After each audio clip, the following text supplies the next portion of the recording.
Bonjour les amis, bienvenue sur commentphotographier.com. Alors aujourd'hui je voulais que l'on parle d'un aspect important.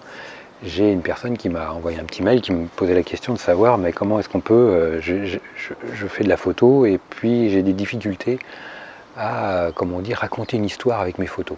Elle ne sait pas comment est-ce que l'on fait pour raconter une histoire avec nos photos.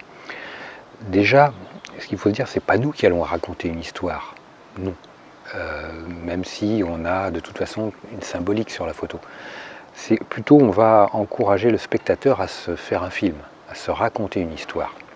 C'est plutôt dans ce sens-là que moi je vois les choses. C'est-à-dire que, par exemple, vous pouvez avoir un gros plan sur un visage avec une larme. Déjà, les gens vont se poser la question, mais pourquoi cette personne pleure? Quelle est l'émotion? Est-ce que c'est de la joie, de la tristesse en fonction du visage, de l'expression? Donc tout de suite, l'imaginaire va partir dans quelque chose et le spectateur va faire travailler son imagination et partir dans des histoires. Et lui va se raconter des histoires. C'est pas notre photo qui va raconter une histoire, c'est lui qui va se raconter des histoires en regardant notre photo. Ça, c'est une petite nuance. Alors, elle n'est pas toujours vraie, mais c'est quelque chose d'intéressant à aller explorer. Comment raconter une histoire? C'est d'avoir, souvent c'est de l'humain.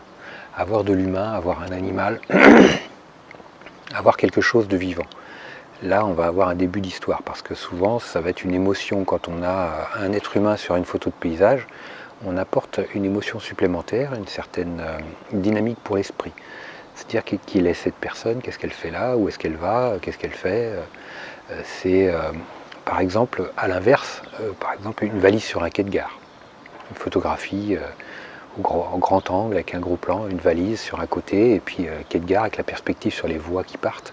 Donc là, ça peut être un élément qui peut aussi raconter une histoire, avec un point de détail quelque part. Ça peut être une pièce vide avec un jouet, un doudou, une peluche toute seule, isolée. Voilà comment on va pouvoir raconter une histoire, encourager, amorcer une machine à histoire pour le spectateur. Donc systématiquement, quand on veut faire des photos qui racontent des histoires, il y a une volonté. On peut se contenter de photographier une certaine réalité, mais c'est pas évident, parce qu'il faut être confronté à cette réalité qui va être propice à raconter une histoire. Ou alors souvent, on va la créer, on peut la fabriquer. Avoir des photos qui racontent une histoire, les photojournalistes ne sont pas ses maîtres dans cette discipline-là. Eux savent capter ce moment-là, ou savent à un moment donné, quand un moment avec une histoire va se créer, ils vont déclencher la rafale pour arriver à capter le bon moment et avoir l'image qui va susciter cette moulinette à histoire. Une photo qui raconte une histoire, c'est une photo avec de l'émotion, bien se dire ça.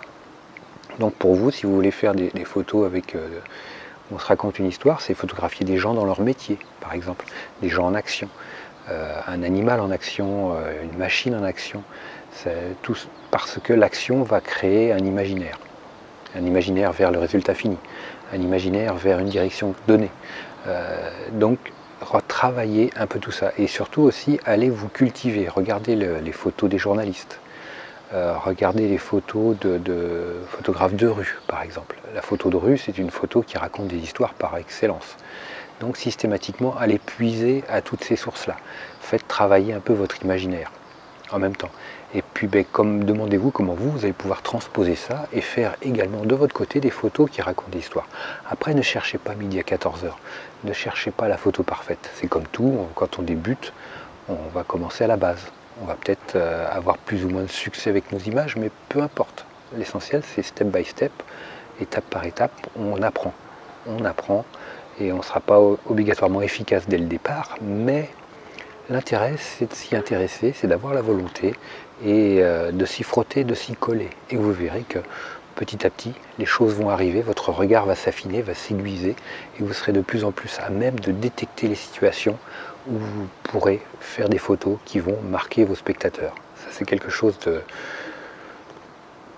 Quand on forge, c'est en forgeant qu'on devient forgeron, les amis. Donc, persévérance, et vous allez voir, ça va payer. Merci en tout cas, moi ça m'a fait super plaisir de faire cette vidéo en votre compagnie. Un petit like, ça me fera super plaisir. Moi je vous like super fort. N'hésitez pas à vous abonner à la chaîne, à partager cette vidéo, et puis je vous dis à très vite sur commentphotographier.com. Ciao.